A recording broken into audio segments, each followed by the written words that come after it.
और ये तस्वीरें बेहद खास हो जाती है यूक्रेन के राष्ट्रपति ज़ेलेंस्की के साथ। देखिए, प्रधानमंत्री नरेंद्र मोदी की बातचीत गर्मजोशी से दोनों यहां पर मिलते हुए नजर आए हैं। मुस्कुराती हुई ये तस्वीर G7 से प्रधानमंत्री नरेंद्र मोदी G7 समिट जहां पर शामिल होने के लिए आउटरीच सेशन में शामिल होने के लिए प्रधानमंत्री नरेंद्र मोदी पहुंचे हुए हैं। ग्लोबल मिशन पर इस वक्त प्रधानमंत्री नरेंद्र मोदी किस तरह से मौजूद है, कई दिग्गजों के साथ मुलाकात हो चुकी है, कई दिग्गजों के साथ मुलाकात अभी बाकी है। जानकारी इस बीच आप तक ये जरूर पहुंचा दे, क्योंकि जिस तरह से ये पूरी तस्वीर इटली में G7 शिखर सम्मेलन में नजर आ रही है, वो ये जरूर तय करती है कि किस तरह से हिंदुस्तान जो है वो लगातार वैश्विक स्तर पर भी डंका बजा रहा है। प्रधानमंत्री नरेंद्र मोदी G7 के वार्षिक शिखर सम्मेलन में हिस्सा लेने के लिए इटली पहुंचे और पीएम मोदी के शपथ ग्रहण के बाद ये पहला विदेश दौरा है।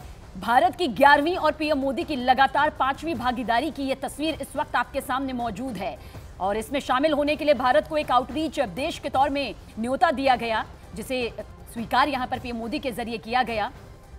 हमारी वरिष्ठ सहयोगी पलकी इस वक्त हमारे साथ मौजूद हैं। पलकी, बहुत तस्वीरें अब तक सामने आ चुकी है और इस वक्त जो तस्वीर नजर आ रही है वो यूक्रेन के राष्ट्रपति ज़ेलेंस्की के साथ मुलाकात की। आगे का पूरा कार्यक्रम आपसे जरूर जानना चाहेंगे। जी, प्रधानमंत्री मोदी यहाँ पे इटली में G7 समिट में शामिल हुए हैं। जैसा कि आप जानते हैं, भारत G7 का सदस्य नहीं है, पर इटली की प्रधानमंत्री जॉर्जिया मेलोनी ने 11 देशों के नेताओं को आमंत्रित किया है, जिनमें से भारत प्रमुख गेस्ट है उनका।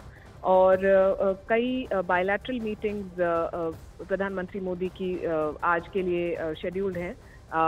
मैक्रों से उनकी मुलाकात हुई है, अब वोलोदिमीर ज़ेलेंस्की से, ऋषि सुनाक से। तो ये तीसरे टर्म की शुरुआत के बाद बहुत ही अहम और पहला इंटरनेशनल एंगेजमेंट है जो प्राइम मिनिस्टर मोदी का है। और ज़ेलेंस्की से मुलाकात इसलिए काफ़ी अहम है क्योंकि यूक्रेन और रशिया की लड़ाई में भारत ने एक बहुत ही बैलेंस्ड पोजीशन अपनाई है। आपको याद होगा कि पिछले कुछ 2 सालों में जिस तरह का प्रेशर था यूरोपियन देशों के द्वारा भारत के ऊपर कि रशिया का तेल ना खरीदें, उसके बावजूद भारत ने दोनों देशों के साथ एक संबंध बनाया है।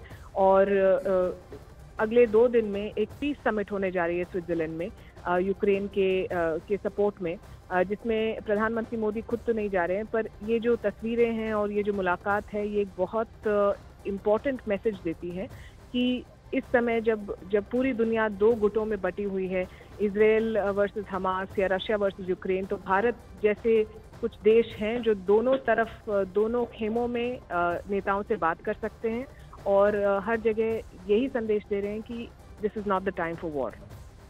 बल्कि इस बीच आपसे ये भी जानना चाहेंगे, क्योंकि विदेश मंत्रालय पहले भी साफ कर चुका है कि भारत और ग्लोबल साउथ के लिए बहुत महत्वपूर्ण मुद्दों पर वैश्विक नेताओं के साथ जुड़ने का ये बेहतर अवसर है। ऐसे में अमेरिकी राष्ट्रपति जो बाइडेन के साथ में कब ये मुलाकात हो सकती है, कब ग्लोबल स्तर पर ये एक शक्तिशाली, एक महत्वपूर्ण संदेश देती है तस्वीर नजर आ सकती है?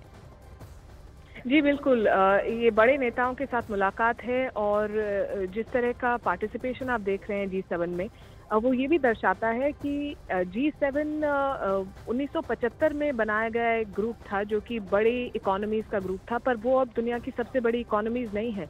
भारत जैसी इकोनॉमीज उभर के आ रही हैं, ब्रिक्स जैसे जो ग्रुप्स हैं वो G7 को चैलेंज कर रहे हैं हर लेवल पे।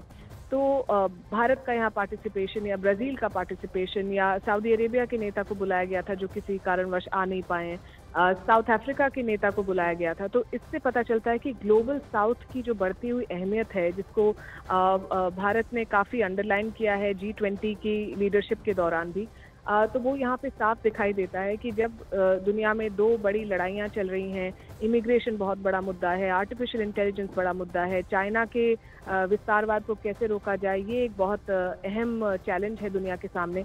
तो इस तरह की समस्याओं का समाधान ढूंढने के लिए जब दुनिया के बड़े नेता मिलते हैं तो भारत की एक अहम भूमिका होती है। और एक और मैं यहाँ पे बात कहना चाहती हूँ कि G7 के 7 नेताओं में से सिर्फ जॉर्जिया मेलोनी इस वक्त ऐसी हैं जो डोमेस्टिक लेवल पे एक स्ट्रॉन्ग पोजीशन पे हैं, जिन्होंने अभी हाल ही में हुआ यूरोपियन यूनियन के चुनाव में उनकी पार्टी की काफ़ी अच्छी परफॉर्मेंस रही थी। बाकी सारे नेता डोमेस्टिक पॉलिटिक्स में काफ़ी स्ट्रॉन्ग फुटिंग पे नहीं है। तो ऐसे में जब प्रधानमंत्री मोदी तीसरा टर्म जीत के इटली आते हैं, तो उससे पता चलता है कि किस तरह की पावर डायनामिक्स यहाँ पे काम कर रही है। बल्कि इस बीच आपसे थोड़ा ये भी समझना चाहेंगे, क्योंकि पीएम मोदी के शपथ ग्रहण के बाद ये पहला विदेशी दौरा उनका यहाँ पर है। भारत की तरफ से 11वीं और प्रधानमंत्री नरेंद्र मोदी बतौर प्रधानमंत्री 5वीं भागीदारी की ये सारी तस्वीरें सामने आ रही है। क्या एक बड़ा मैसेज, महासंदेश भारत की तरफ से मोदी मंत्र के तौर पर दुनिया भर में जाएगा? ये दर्शाता है कि भारत का ग्लोबल प्लेटफॉर्म पे बढ़ता हुआ जो कद है वो साफ दिखाई देता है। 5वां पार्टिसिपेशन आपने कहा प्रधानमंत्री मोदी का है। इस वक्त बड़े बड़े जो देश हैं वो इन्फ्लेशन से जूझ रहे हैं, वो स्लो डाउन से जूझ रहे हैं, उनकी इकोनॉमी की ग्रोथ बहुत धीमी है। पर भारत की इकोनॉमी हर बार जो ग्रोथ है वो एक्सपेक्टेशन से आगे जा रही है। तो भारत एक बहुत अहम पार्टनर है इन सभी देशों के लिए, चाहे आप यूके की बात करें, चाहे आप रशिया की बात करें, इटली, फ्रांस, जर्मनी, यूएस, सभी देशों के नेता भारत के साथ काम करना चाहते हैं, भारत में निवेश करना चाहते हैं। तो ये जो मैसेज है, और दूसरा जो कि मैंने बताया कि जब दुनिया बटी हुई है, जब ईस्ट वर्सेस वेस्ट है, तो उस वक्त इस तरह के जो नेता हैं जो सब खेमों में बात कर सकते हैं, सबके साथ संबंध बना सकते हैं, तो उनकी जो अहमियत है वो बढ़ जाती है।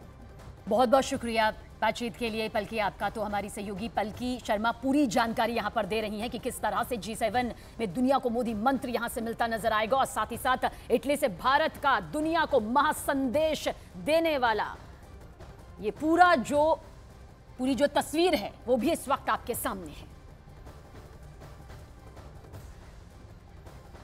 तो G7 जहां पर भले ही हिंदुस्तान इसका हिस्सा नहीं, लेकिन आउटरीच सेशन के तौर पर जरूर एक बड़ी भूमिका हिंदुस्तान की, भारत की नजर आती है।